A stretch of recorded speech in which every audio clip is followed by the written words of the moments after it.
Hey everybody, welcome to Frugal Facts. Today we're going to go over the top 10 simple living tips to help you save money. Make sure to watch until number 1 because it's one of the most amazing savings tips I've ever seen. Make sure to subscribe to the channel so we can help you with savings tips regularly. Now let's get straight into the video. Are you a spendthrift? Do you find yourself buying things that you don't need? How's your bank account? This question either makes you roll your eyes and think, why are you all up in my business? Or it makes you shake your head. What if I told you that there are amazing simple living tips that could help you spend less and save your money? Simple living is all about mindful spending. It doesn't mean that you have to live like a pauper or that you're a miser because you practice simple living. It means you spend your money with intent. When you are into simple living, you become a conscious spender, and it can save a lot of money, which can help get you out of debt, secure your future such as retirement, or cushion you in cases of an emergency.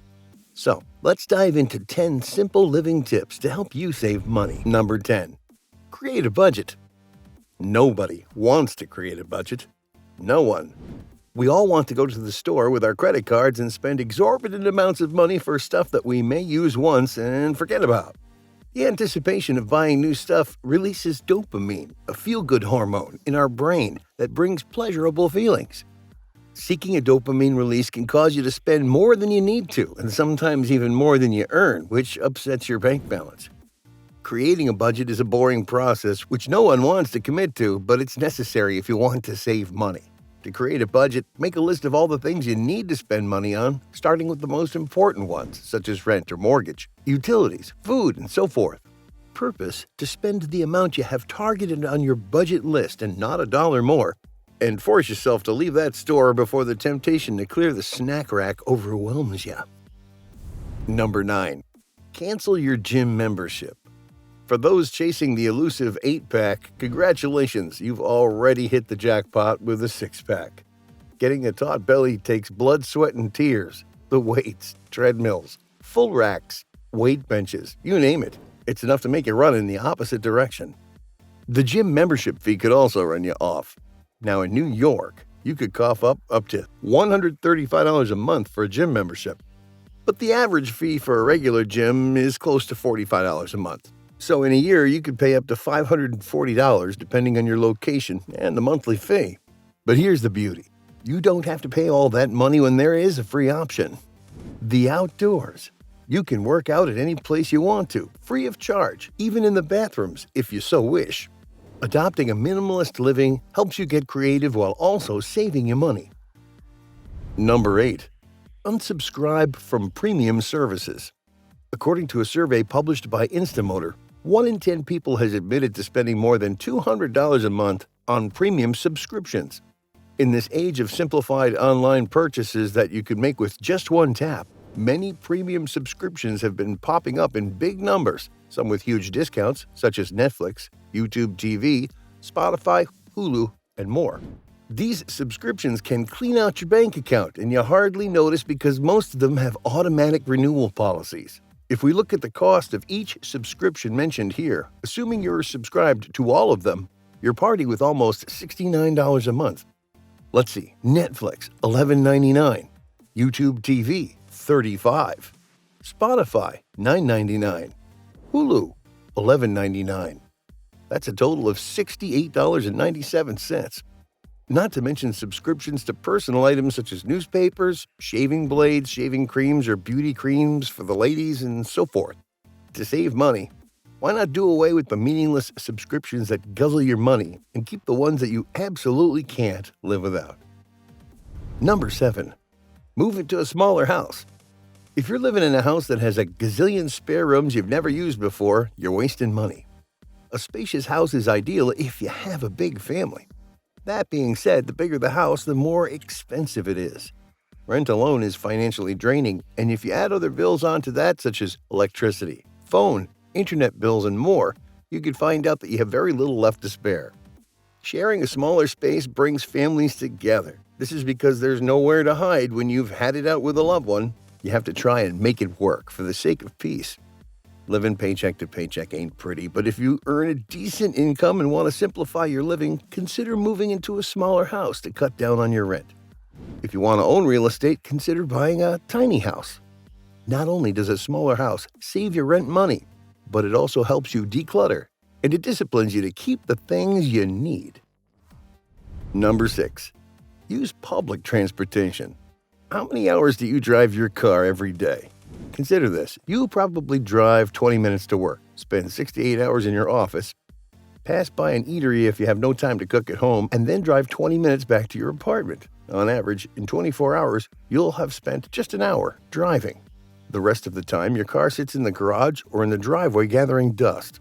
Not to mention that car expenses aren't minimal, since it needs maintenance, insurance, gas, and fixes of other little problems such as engines overheating, tires bursting, and more. All those needs are essential to your car but cruel to your bank account. Using public means, such as the subway or the bus, saves you money and gives you the freedom to enjoy the scenery too. Number 5. Cook your food at home. Cooking your food at home is a good way to save you money, but unfortunately, busy schedules make it hard to get time to prepare a meal at home. There's also that cheeky voice in your head that tempts you to eat food made from somewhere else. Giving in makes you ignore the budget and indulge in the takeout. Other times, you're just too tired or too lazy to cook. Whatever your reason, cooking your food at home can save you money.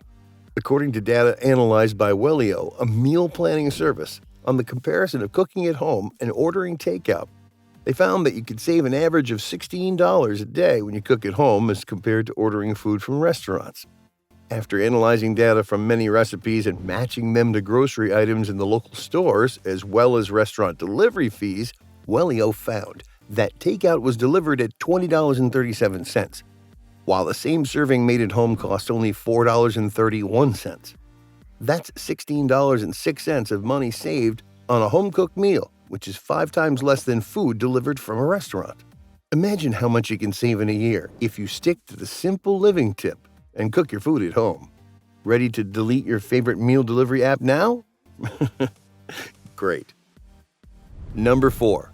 Stop using credit cards. Credit card debts are the number one cause of financial handicaps in a lot of people. Sometimes you're infected with the splurging bug, and if you're carrying your credit card with you, it may cause you to be tempted to make purchases that you don't need, sometimes even maxing it out. With the interest and late charges, you don't want to be caught smack in the middle.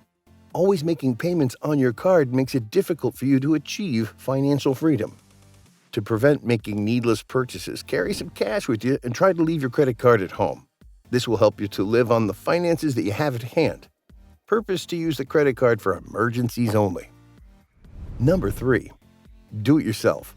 Some of us don't even know how to change a light bulb, which is a little embarrassing, to be honest. Do it yourself, or DIY, is the knowledge of doing little home tasks so you don't have to call someone to help you with it. For example, if your faucet is leaking, you are most likely to call the maintenance guy contracted by the management of your apartment complex. If you don't, you have to contact a local plumber for their services. These 2 options will cost you money. And here's how. The maintenance guy from your complex is contracted by the company that manages the real estate. Hence, you're not obligated to pay him anything, but as a token of appreciation, you'll most likely part with a tip. And that's money you hadn't planned to use. As for the plumbing company, you, of course, have to pay them for the services rendered and give them a tip too. Simple living teaches you how to handle domestic tasks, and learning some handyman skills comes in handy, which saves you money and time, which is also money. Number 2. Buy secondhand clothes. It is estimated that 15% of Americans save money by buying clothes from thrift stores. These are stores that are run by national charities, and they specialize in secondhand clothes. Located in almost all towns and all cities and counties, these stores sell their items, which are well selected by the staff to ensure product quality at cut-down prices. These secondhand retailer stores have up to 50% sales, which slashes the item prices in half. For example, if an item sells for $20 at Walmart, you're most likely to buy it at a thrift store for $10. They also make sure they sell items that are in good shape, so you don't need to worry about bad buys. Number 1. Sell what you don't need. Have you ever been to a flea market? At a flea market fair, you'll find just about everything from furniture, cutlery, fresh produce, you name it, all at cut-down prices. Decluttering your house allows you to keep what you need to live with, and the less stuff you have, the fewer expenses you have to part with, which also saves you money. But did you know that you don't have to throw away all the things you don't need? You can donate them to charity or rent a spot at a flea market fair and sell your merchandise, which is cash, back in your wallet. You get to save money by decluttering your home and earn money by selling the items that you've decluttered from your home. That is Simple Living 101. So there you have it. Which one of the tips we just mentioned are you using to simplify your life and save some money?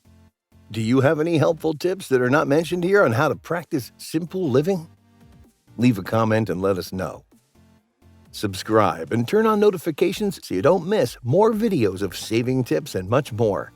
Check out this playlist of my top 10 videos of saving money tips, and I'll see you in the next video. Take care.